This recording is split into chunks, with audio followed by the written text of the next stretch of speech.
the table was set for us to find a burning platform for a very healthy, strong market position business, to find a way, could we grow this business, or was this indeed as good as it gets? Welcome to Thought Sparks. Like, subscribe, comment, share, and enjoy. Well, hello, everybody. Rita McGrath here with another edition of the podcast Thought Sparks.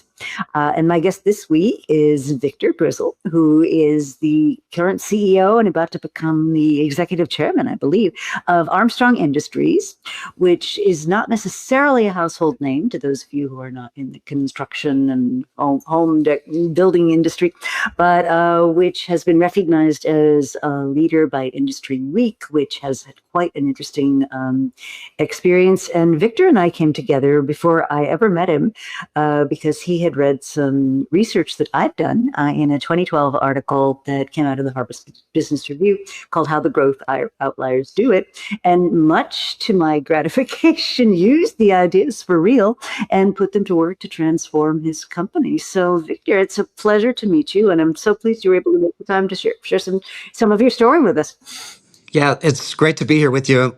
And yeah, it sounds like a full circle moment, doesn't it? When you think about, this was literally 10 years ago that we were tapping into this research.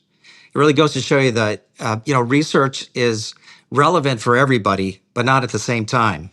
And it just happened to be very relevant for us in the time in which we were finding ourselves. So, the company is a 160-year-old company. And you think about what this company has had to go through over the last 160 years, between depressions and world wars and even bankruptcy for the company. There's a strong DNA here at Armstrong to adapt and to change. And there were some elements of that really resonated with me when we read your research. Very relevant at the time. And very excited to talk to you about it today. I'm super excited about that. So maybe before we get into that, maybe share a little bit of your own background and how you landed at Armstrong, how you kind of achieved the CEO role. And then once you had this awesome responsibility of looking after this 165-year-old institution. Gem. Yeah. My career is one of those that is by chance, I have to say, in terms of the opportunities. I certainly, growing up in Southern California, I never imagined leaving Southern California. And at the time, I was interviewing with GE shortly after school. And I know that was one of the important questions. Would you, if we hire you, will you ever move to Pittsfield, Massachusetts? This is where our headquarters is for plastics. And I soon learned later after, I said, why do you ask that question? Because, well, we've never had anybody leave Southern California. But so I was willing, and luckily I had the right answer for that. And I got on with GE. And I spent was this during the Jack Welch era at GE? Yes, it was. Yes, it was. Very much so. And plastics was obviously a very important business to him. It was his growth engine within the portfolio. It was, of course, the business that Jack Welch started in. So it was getting a lot of funding. It was a very exciting business at the time. So I was very fortunate to get on with them. I stayed with GE for 16 years. But I think what, for me, back to the chance, again, never thinking I would leave Southern California, I ended up spending half my career outside the United States. I spent 6 years in Asia, and I spent a little over a year in Europe. So I really developed, I would say, a global brain and a global sense for business, and I really enjoyed it. And I loved the cultural elements that was in the business equation. Again, that was just self-discovery because I had no idea that would define my career. And sure enough, I went to Valmont Industries after that because they wanted to grow the international business. I found myself sitting in Omaha, Nebraska with no business except across the pond. So if you can imagine, I spent a lot of time on an airplane and had some really good success at Valmont. I enjoyed that experience again, and then was recruited to come to Armstrong. And they had a similar challenge, is they were late to China, they were late to Russia, they were late to the Middle East, and of course my background was very fitting for helping Armstrong grow internationally.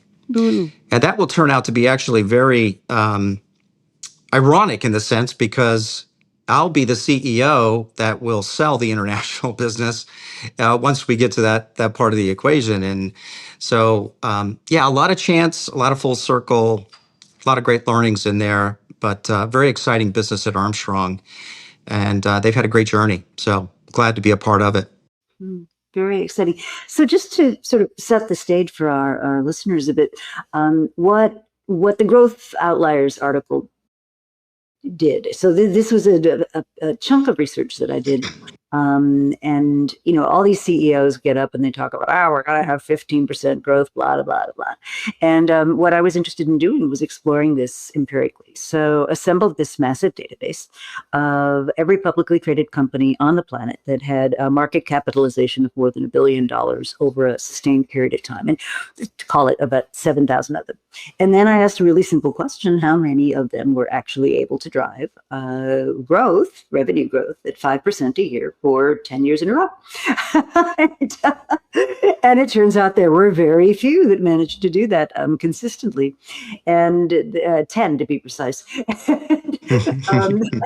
And when I looked at them, what I found was a lot of the usual explanations didn't hold water. So it wasn't age, it wasn't size, it wasn't whether they were international or not. It wasn't whether they were in one particular industry or not. Some of them were in consumer businesses. Some of them were huge, and they were in like defense. And this got me to thinking, well, there must be something that their leadership is doing that's different. And so the basic message from the article was that there were certain things that you had to keep stable. So things like values and culture to some extent, and strategy, and sort of this sort of core set of things. But then there was a lot that you had to do that was full of diversity. So acquisitions and divestitures, and moving the portfolio, being very unafraid to take on new challenges. And so that was the basic line of the Growth Outliers article. And so I'd love to know how you connected with that, and with the central problem that you identified at Armstrong at the time, I think, which was that good company, the numbers look great, things are steady, things are good, but Yes, it wasn't growing. So, Rita, for context, what I found at Armstrong, and I've been with Armstrong 15 years, going on 16 years. First 5 years, I was running the ceilings business, and I became CEO 10 years ago. At that time, and this was in 2016, we really had two businesses. We had a flooring business and a ceilings business. So the first real act to unlock value creation for the company was to separate these two businesses. Flooring was a very different structured industry and business than the ceilings business. And so we were getting valued at the lowest denominator, if you value denominator, and that was the flooring business. So to unlock the value, first step in the ceilings business was to separate the two businesses.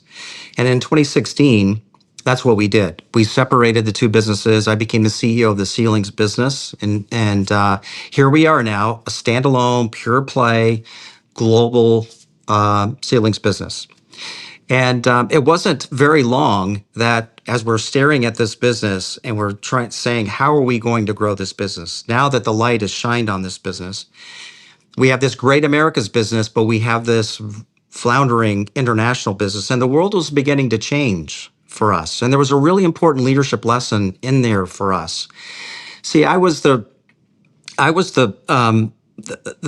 person that was coming into the boardroom and saying, we need to spend money to build a plant in China. We need to build a plant in Russia, which we did. We built a $100 million plant in Russia. We were nearly in a joint venture in the Middle East. And so, again, leveraging my experience to the Armstrong equation at the time was to expand geographically and internationally. But again, as the world started to change, I quickly came to, and maybe not so quickly in some people's minds, but we came to the conclusion that the international business was not going to generate the growth that we had thought, and it was going to come at a much lower return for our shareholders. And so, again, once you decide you're not going to invest in a business, lesson number one is that is the maximum value will ever be. And so we quickly, that was the quickly part, we got to the point we need to divest of it. And so here we are. We separated from the flooring business, and now we separated from the international business. We had a really pure business of a high quality business. So now we're left with the Americas business, and the Americas business has the highest margin of any building products company out there. It has the highest cash margin. We generate more cash per revenue dollar than any other building products company. We had the highest market share of any category leader in the building product space. So we were in a very strong position. But Rita, to what we were saying earlier, we just didn't grow. And so the question was, is this as good as it gets? Or is there a dimension for us to grow the business? And so that was what the table was set for us to find a burning platform for a very healthy, strong market position business, to find a way, could we grow this business, or was this indeed as good as it gets? And this is where we came across your research. And one of the things about the Americas business for Armstrong is very steady, very stable generator of cash. In fact, we were funding the flooring business for a number of years with the cash generation from our ceilings business. And so we had a lot of this cash. What were we going to do with it to indeed grow the business? And when we came across your research, there was real strengths in our pillar of stability that your research was based on. That was a really important part of the equation. And if you could coexist attributes of a rapid adapter, somebody's quick to change, quick to allocate capital, you could leverage that stability strength and do something very unique, and that is be a consistent grower of the business. So one of the things that your research really highlighted for us as a business, and I was hearing this from shareholders at the same time, Rita, so this was actually on both sides. Intellectually, we're thinking about this for our company, but our shareholders were saying, you get a 9 multiple on your earnings because we think you're cyclical, you're not very consistent in your growth, and there's just not a lot of growth to start with. So we were hearing a lot of the same things, that to unlock the value at the next level now for the company was we had to be a consistent grower of the company. And then our multiple, with the financial strength that we had, the quality of our earnings and the quality of our cash generation, quality of our market position, the brand was so strong. For us to unlock value and get this to a 14, 15, 16 multiple, where some of the aspirational peers were, that we had to be a consistent grower of the company. And that's exactly what your research really highlighted, were the attributes of these companies who were able to sustain 5 years of 5% consecutive, 5 consecutive years of 5% growth as a kind of watermark for us to get into that. That became a burning platform, a goal that we could organize our organization around to go get. And again, I skimmed over something. It was a real leadership lesson for me, and I want to share with you is that, again, going in 2016, 2017 into the boardroom and saying, I think we should sell our international business and focus all of our investments in North America. I think we can develop a growth platform here. And I remember that board meeting like it was yesterday, because I had to acknowledge, it's not lost on me. I'm the same guy that was in here saying we should spend $100 million in Russia, we should spend $100 million in China, and now I'm here saying we should say it. And the board's response was fantastic. And the leadership lesson for me there is that you can't get too married to your strategy, because things change and you'll miss the shifting sands. And if you're too married to your strategy, you'll find yourself, in a place that you don't want to be. And so they actually applauded the intellectual flexibility to recognize things were changing and for us to pivot to a different strategy. I didn't know if I could get away with that, honestly, Rita, at the time, as a kind of new, younger CEO, but it was a memorable moment for me and a good leadership lesson not to get too married to your strategy. So what were the conditions that changed that caused you to make that decision? The nationalism in China was becoming more and more evident for us. Our ability to win in that market without, certainly the government spending at the infrastructure was a big source of growth there. and the preference to local vendors and local manufacturers was becoming more and more evident. We were feeling it, and it was constraining our growth. Of course, the Arab Spring really drove the currency in Russia and the economy into a tailspin there. So we're starting to feel that, and then luckily we didn't do the JV in the Middle East because that was starting to fall apart, deteriorate as well. So and Europe is very complex. Europe was not a very homogeneous market. It's very heterogeneous in terms of you can't sell necessarily what you make in Germany and France, and you can't sell in the UK what you sell in Germany, and so you get you have this deleveraging model, even if you're the winner in Europe. So we were putting all those things together and saying our best return is in the U.S. and the North American market if we can figure out where to invest to drive the growth, and that's what we figured out we could. That's fascinating. And I talk a lot about leaders needing to be discovery driven. And this is a beautiful example of that where, well, we made this set of assumptions and at the time they were sensible assumptions. And yet the world changes and as our assumptions change, our strategy needs to change. And I think a lot of leaders, a lot of companies don't really have the courage to face up to that. They kind of feel, well, I committed to this, I argued for it, I passionately advocated for it, and now I'm going to look like a fool if I turn my back on it. And yet you had the courage to say, well, it made sense at the time, but it no longer makes sense. And I think that's really admirable and a good leadership lesson. It was a good discovery moment, and that I could survive that. Right.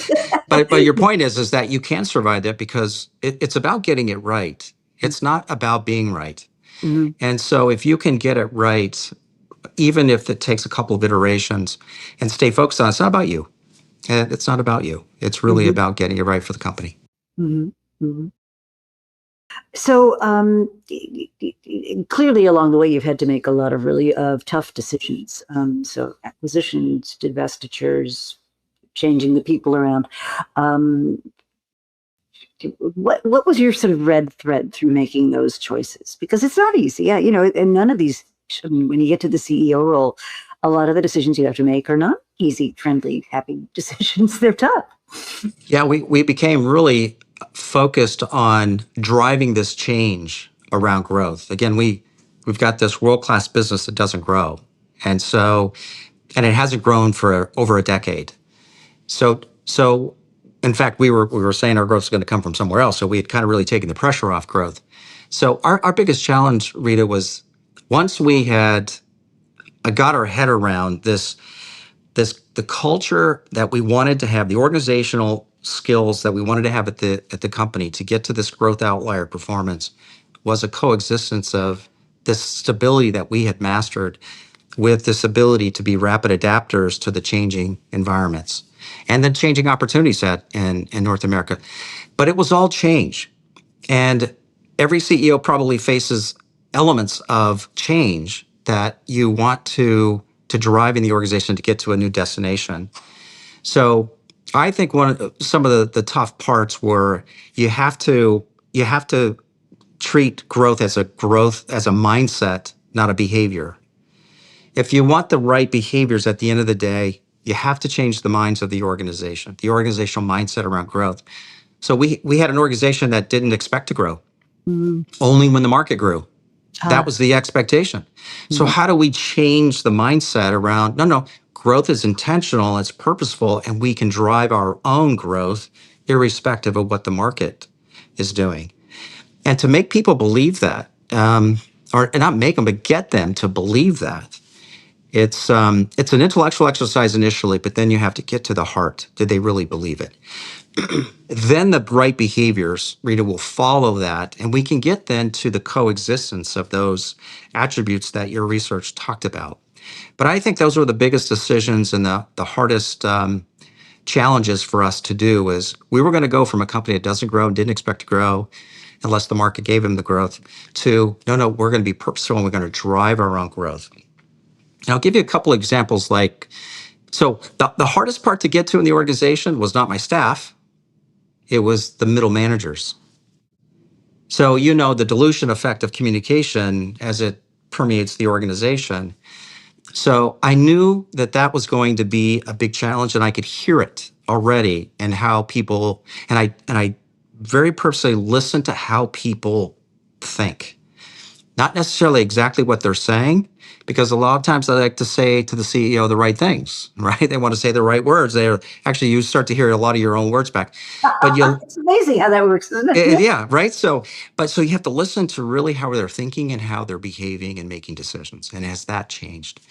And so one of the things I instituted very early on was departmental lunches that I would get, 10 or 12 department professionals in a room. And it went 2 or 3, maybe 4 levels down in some cases. And we had a lunch. And I did this on a monthly basis. And so I could touch almost the whole organization in a very informal roundtable view and just talk about growth and just talk about how we think about growth and how we have to think about growth. So I could take my communication message directly to the employees, not in a stand-up town hall forum, which obviously I would do as much as I could, but to really get them to internalize the thinking, you have to touch and you have to create the environment for them to really hear how you're thinking and internalize it. And that became a very effective tool to drive the organizational mindset around growth. And I look back on it and go, that was a best practice for me to do. It turned out to be a good move for us to drive the change that we needed to have there. And how did you get people motivated by growth? Because I think one of the things I would observe is in a lot of companies, things are going well. I'm getting my paycheck. I'm not knocking myself out, but I'm not a slacker or anything, but like it's good. Right? And Yeah. how do you sort of infuse ambition into people that are in that context? Yeah, life is comfortable, right? When the things are, kind of steady. But, I think the organization understood for long enough that when you don't grow, you're expected to grow your earnings, and you have to expand margins and things, especially when you don't grow. But in the absence of growth, there's fewer job opportunities. And people can see, they can look around. Some of these folks have been in their jobs a long time. They're not going anywhere. When am I going to get an opportunity to be promoted? So you can really talk to the growth opportunities, the employment opportunities. When there's growth in the organization, there's a vacuum that's pulled, and people get pulled into that, to these bigger jobs and bigger opportunities. They could see that. The other thing is that when you're not growing, you're not investing back in the business. You don't have the confidence in growth, so therefore you hesitate to invest back in the business. And people can feel that again, and budget cuts and flat budgets. And when you start to paint a picture of what this could mean for our organization, the vitality it could bring to our organization, creating more opportunities for our folks, it became a lot of that versus we can drive our share price, or we can unlock our multiple on our stock. That's just a small piece of it. But what really became important to the organization is creating an organization where there's a lot more growth opportunities and there's a lot more investment back in our business. And they could see, now that we sold our international business, the opportunity for all that capital that was going there could come here. And so we were able to create, I think, a very exciting aspirational destination for us to get to. And one thing about growth in organizations, this is an unstated behavior. When they're not confident in growth, you will not make investments at the same level. You're cautious. You're going to be careful. I'm not sure about next year. I'm not sure if we're going to have that. So we're going to hold back. When you have confidence, you are going to grow. It's just a matter of how much now. Your investment is so much greater, and you lean into investments. And your people will bring investment opportunities to the table. They will not bring it if they are not confident, and if they're, afraid of the consequences of not being able to meet their plans. And so it's a perpetual situation that companies can get into, which is one of the things, again, was really important from your research, is centralizing some of that capital allocation work can really help overcome that to get to a growth outlier consistent performance. I'll tell you what, again, one other story very early on in this is because this organization was not accustomed to growing, and I couldn't get the CFO and we could not get people to bring business cases forward. Bring us your ideas. Bring us the investments. How do we expand productivity? How do we expand penetration in these markets? How do we expand our innovation? How do we double the size of or the number of new products coming to market every year? Crickets. Huh. Huh. Right? It's too much risk. No, we're not confident that this is going to generate the growth. We've never seen it before. So there's a lot of organizational mindsets that you have to get over and break through.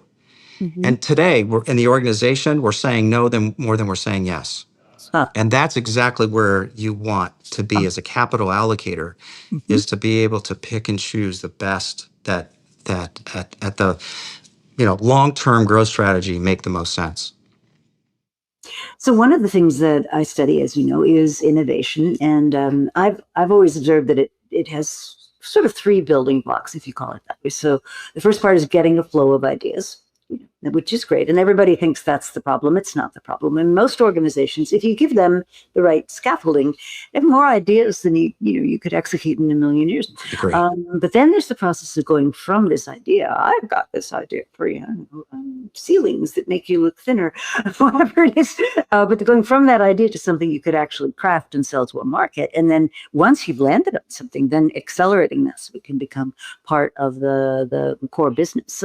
I'd love you to share with us how you think about those processes or processes like them that let you get into these really interesting growth opportunities. Yeah, one of the things that we had to do very early on in our research and development department, which housed our innovation team, is we really had to stop the hobby projects and the technology and innovation for innovation's sake, as I called it, and really get focused on market-driven, customer-driven innovation.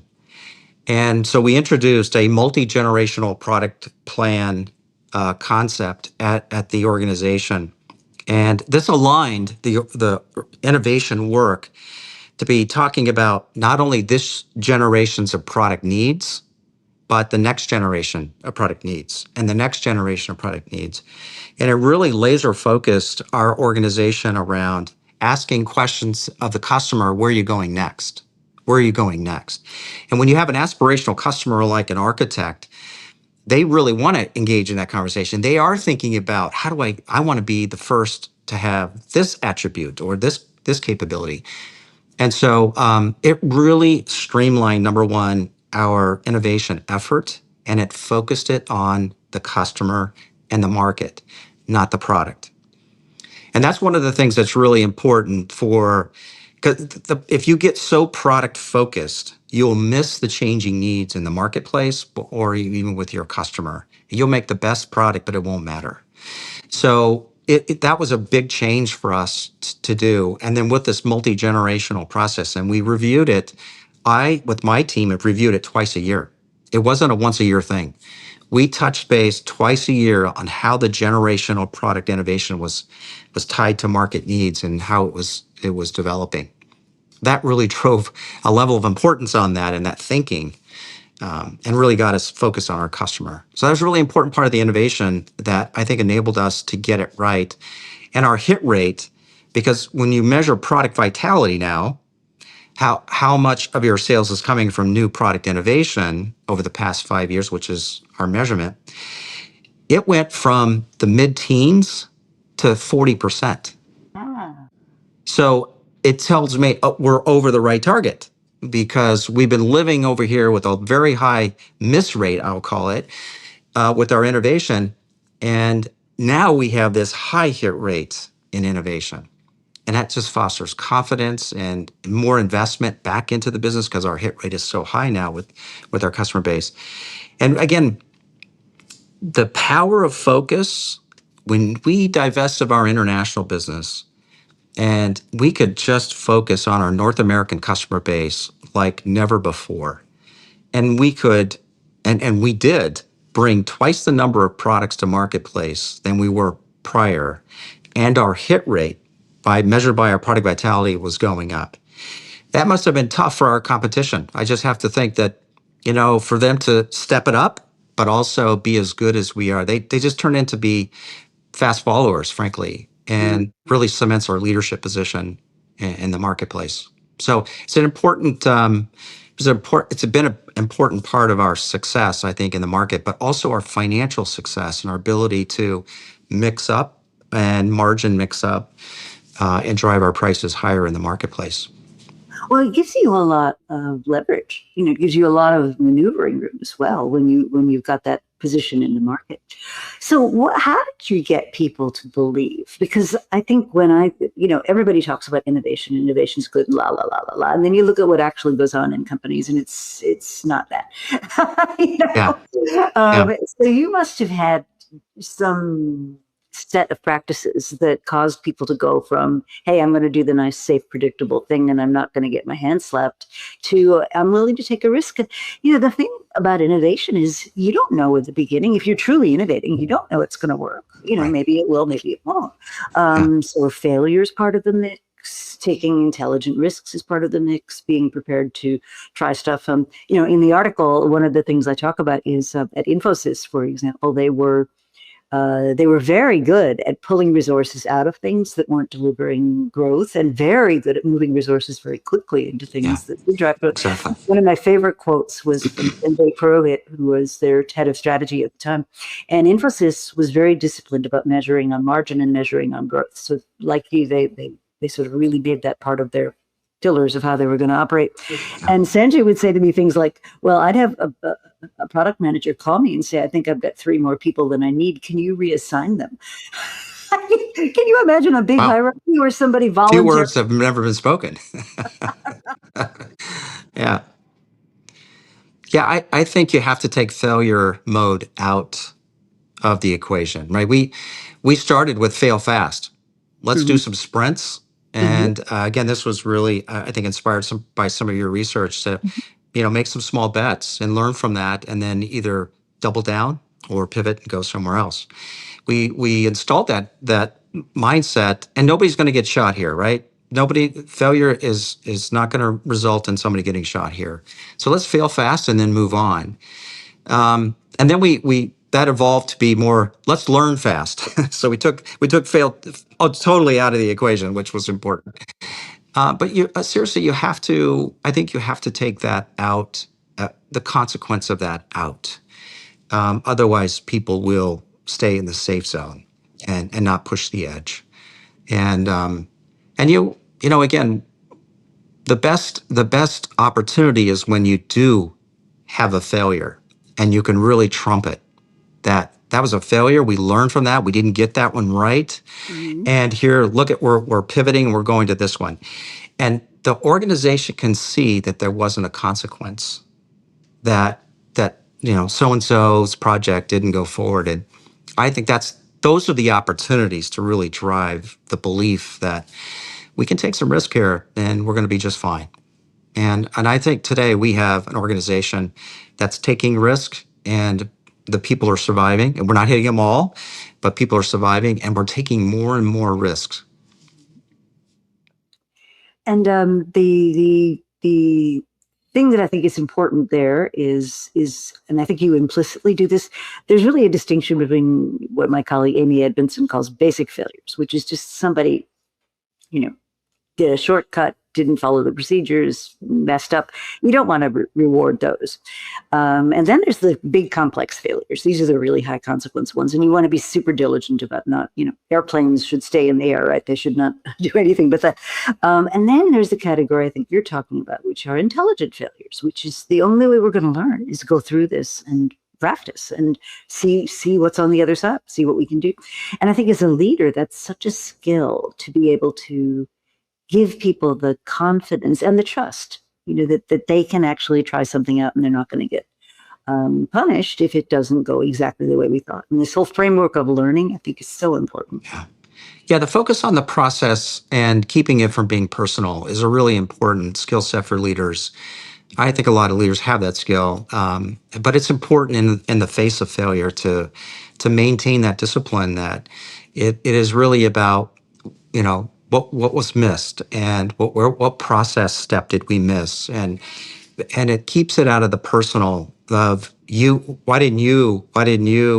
That's a very easy task, or back and forth to get into with with a CEO. So, yeah, I think keeping it very objective and on the process and on our steps, on our thinking, and not personal is a way, I think, to disarm and allow people to feel safe. Mhm. I would agree. So, what were some of the hard things that you had to navigate as you went on this journey? Because it's a pretty big shift. And you go from being a multinational company to being one focused domestically, from one that's just kind of processing along to one that's leading the industry now growth to the point where Industry Week, on objective measures, awarded you guys one of their major recognitions. It can't all have been super smooth sailing, or everybody would be doing it. Well, no, I think we talked about I think the real difficult things was to drive the mindset change and to drive the change around, you know, our cultures are built around how we do things around here, right? So those are so ingrained, and the output is not the output you're looking for. So the process has to change, but the process is so ingrained in how we do things around here. It's almost, we don't even think about it. We just do it that way. So to drive the change around, again, how we think about growth, how we now expect to grow, and the outcome has to be different. It forces you to look at the process, but that's really hard for people to change because now they're changing their job, they're changing their work. And which is why it's so important to get to the mindset so that they can look at the process through a different lens with a different mindset on growth. So we talked about that. I think that's really one of the most difficult things and could be one of the most underestimated elements of change is right there in that middle of the organization's mindset around the objective growth. So I think that was one of them.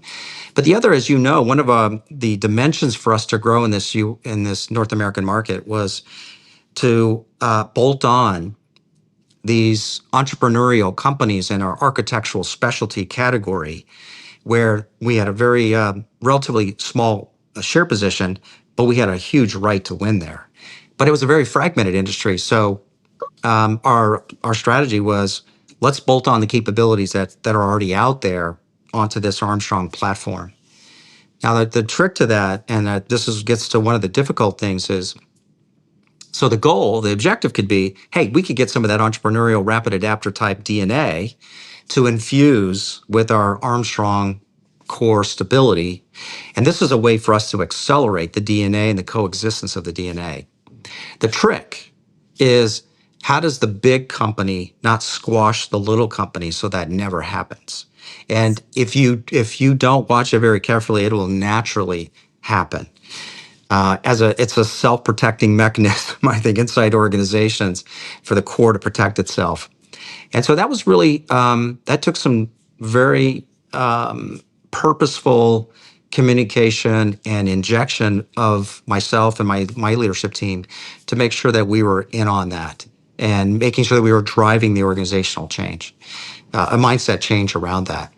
So yeah, I think that was one of the big changes, and it took a lot of effort for us to do. But we're finding the right balance of integration of these small companies so that we could foster the DNA and the migration of DNA throughout the organization, but at the same time get the efficiencies and the energy of the core business behind it to grow it. So it's been a really great success formula for us. But that was one of the difficult things I think we had to balance in the early days.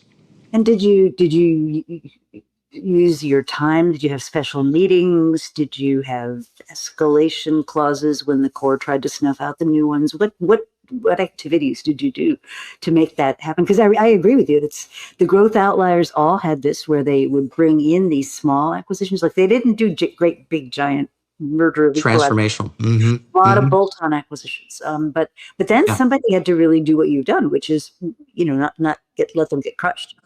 Yeah. Yeah. Yeah. We tried to come at this in a couple different ways. One is operationally, just staying very focused operationally on what the businesses had to deliver, and then make sure that the integration work to make that business case happen was going. So operationally, that was very important.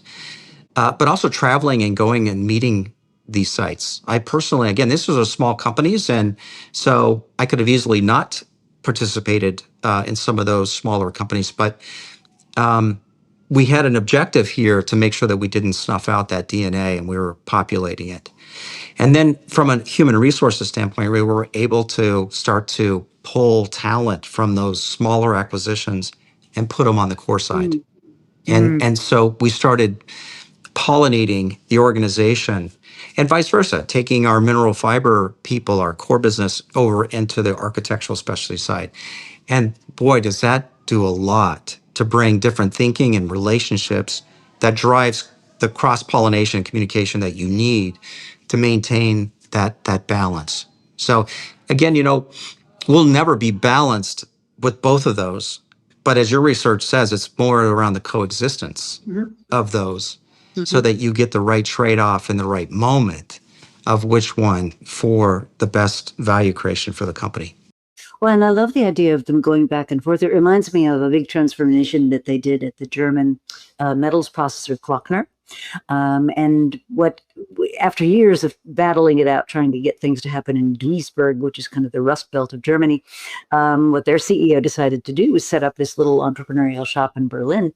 But as it matured and as it developed, what he started to do was he took the people from Berlin and he brought them back to Duisburg. And here's what I thought was interesting, and I think you've hit on something very similar, which is the thing that provides your competitive moat is not the shiny new objects in Berlin, right? The thing that provides your competitive moat is that deep process understanding, that platform, as you called it, the sort of real, sort of almost tacit knowledge that you have in the core.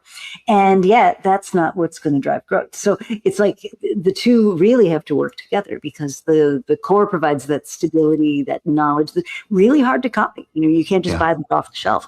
And yet the new things also provide that energy to move it forward. And so I think it's not everybody finds it easy to get people to go backwards and forwards between the two. Yeah. I've been a part of a company, again, a big company, where we bought a company and it was our way or the highway. And it had no intention to preserve the intellectual property and know-how that we were acquiring. So you don't want arrogance, you don't want ego, you don't want any of that mothership kind of stuff to squash the end goal here. And that was good hard work for us to be very purposeful about that.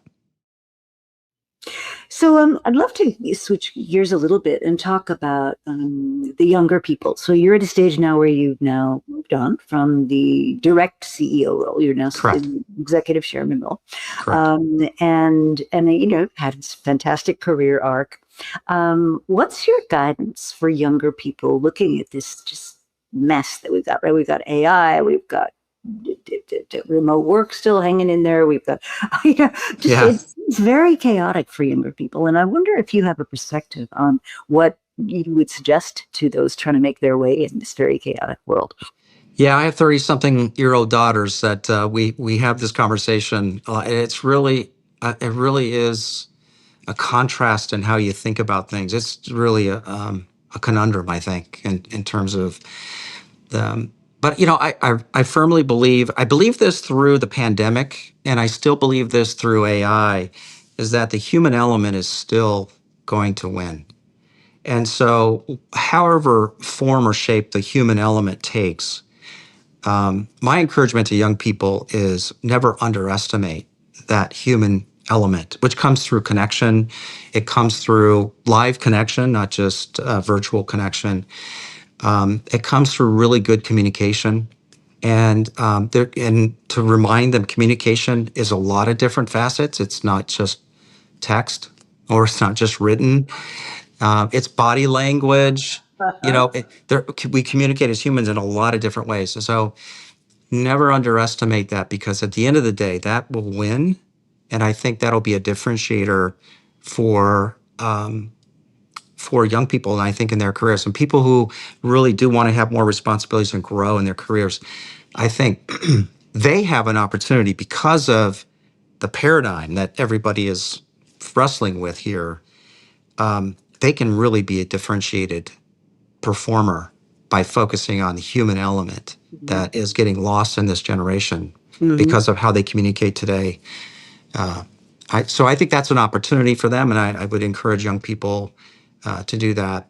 The other thing that is really important that comes with this casual communication style that doesn't have as much of a human connection is not doing what you say you're going to do. It's Mhm. almost you almost get a pass, Hmm. and so That's your interesting. your word, and when you have this human connection, doing what you say you're going to do is really, really paramount, and it's getting lost in this generation. Hmm. It's that's kind of on the periphery because we're using text and we're using email, whether we're using virtual communication. And I think that's the other possible differentiator for this younger generation coming up through the organization is go overboard with, but life happens, things happen, and you're not going to be able to do exactly what you said, but close the loop and acknowledge, I'm not going to be able to do what I told you I'm going to do. And so, but here's what I can do next. That little step is, I think, a huge differentiator opportunity for young talent, given the circumstance that they find themselves and how we communicate very kind of loosely and casually with our virtual tools. So those are a couple of things that those are real life conversations that my daughters and I have Yeah. around their ability to differentiate and very competitive. And sometimes it's not as human anymore.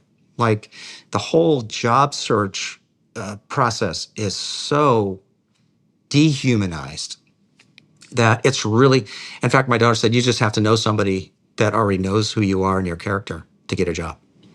Yeah. Well, I mean, that's always been the case. So there was a guy named Mark Granover, who's a very, very well-known sociologist, and he wrote a book, literally called "Getting a Job." And way back in the day, what he found was 65% of all jobs were found by people because they knew someone who knew someone who knew someone, and that led to his conclusion about something he called the strength of weak ties, which is that if you look at your networks, the people that you interact with, that there's two kinds. There's your opportunity networks, which are people that you don't know well, but who have access to opportunities that are different from the people that you spend a lot of your time with. And then you've got your, execution networks. You can think of them. So these are the people that, you finish each other's sentences and you know exactly what you're doing together. And they're really two different kinds of networks. And one of the things I would observe is young people, in many cases, are not doing a great job at really building those opportunity networks, finding those people that have access to opportunities that are not just under your noses. And I would also I think you're right, this art of building a human connection, being the one that comes up with good ideas, following through, doing something unexpectedly useful. We seem to have lost that ability. Yeah. Yeah, the relational component is really, it's easy to de-emphasize in the way we communicate today. And so they have to put more effort and purpose behind that to have these networks that you're talking about. Yeah, it's 65%. I bet it's more today. I bet it's even increasing with from that time frame. Yeah, That's well, how sad it is. well, ironically, the more efficient these things get, the less meaningful they are. Yeah. And so you've got Mhm. algorithms sorting out resumes into different piles, and it eventually becomes just this undifferentiated mess. Yeah. Yeah, really, Yeah. really. So one of the other big debates, of course, is do we all need to be together or can we all be Mhm. distributed? And my sense of Armstrong is you kind of place a lot of emphasis on people's interpersonal experiences with each other. Yeah, I think culturally, we're very team based and a lot of mutual respect for one another, very relational. I think that's a real strength of the organization. We've really been able to tap into it. Our industry, as fragmented it is, as long as the value chain is to get a sale, you need that teamwork. So it's really important to win in the marketplace to have that teamwork. But I think it also makes us really good at what we do. It's tribal almost, in that you weed out bad actors and it protects itself. That also could be a very big challenge when you want to add something to the facet, as we say. Mhm. So you have to guard against organizational rejection when you're introducing something new. But it's really an asset for the company. I think it's one of the secret sauces that I think, make us so resilient and this ability to consistently execute, Mhm. which is an important part of being a growth outlier. Is Mhm. you can't take a year off. You know, you can't while we fit. Let's take a year off. And honestly, Rita, I had people ask me that question: can't we take a year off and get everything aligned and then we can go again? No, that's you know.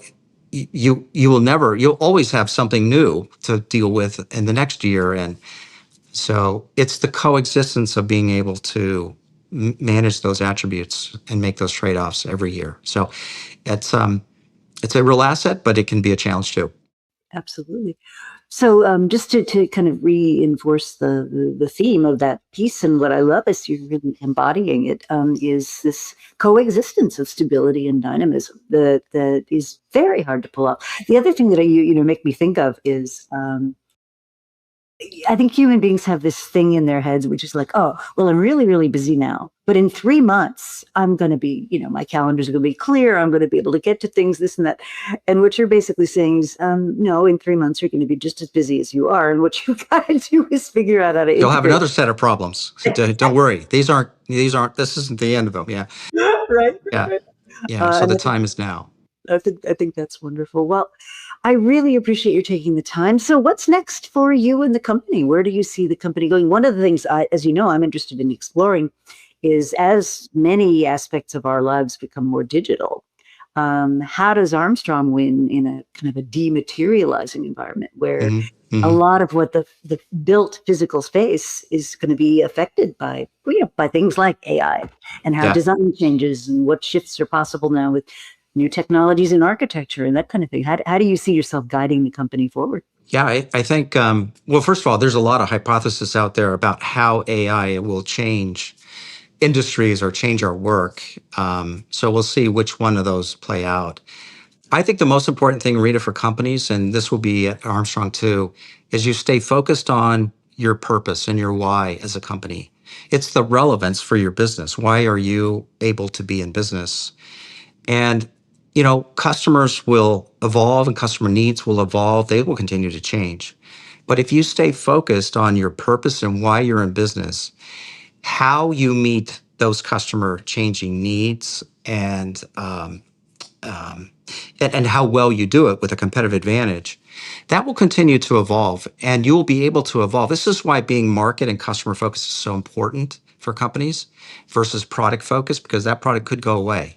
Mhm. To your point, AI could actually, you don't need that product anymore. Mhm. So, but the relevance of your company will always be there. And therefore, if you stay focused on that, you'll develop the right solution sets and you'll evolve right with the industry and the marketplace. So I think that's ground rule number one is stay focused on your purpose and the relevance and why you're in business, and then evolve with your customer as that goes. Who knows where this all goes, right? And there's a lot of scary stories out there about what AI is going to do to our interactions, our ability, our need to congregate. I think the human element will win. Is my personal bet. But as long as we stay focused on what's our purpose, we'll be just fine. What a great note to end on. Well, I think this has been such an interesting conversation. It Thank you was for the so great opportunity. to learn about your company all these years after that article was published, and Yeah. I had no idea. It's as an academic, it's super gratifying to learn that some work that you did actually had real world impact. So, Well, Grizzle, thank thank you so thank much. you. Thank you for your research, and it was so relevant and a relevant time for us, and we got a lot out of it. Became our burning platform for change, and it really resonated with a company like Armstrong. So, and we love a challenge, by the way. Not many companies are able to do it, as you proved, and we're very proud to have accomplished that. But thank you for this opportunity. Thank you as well.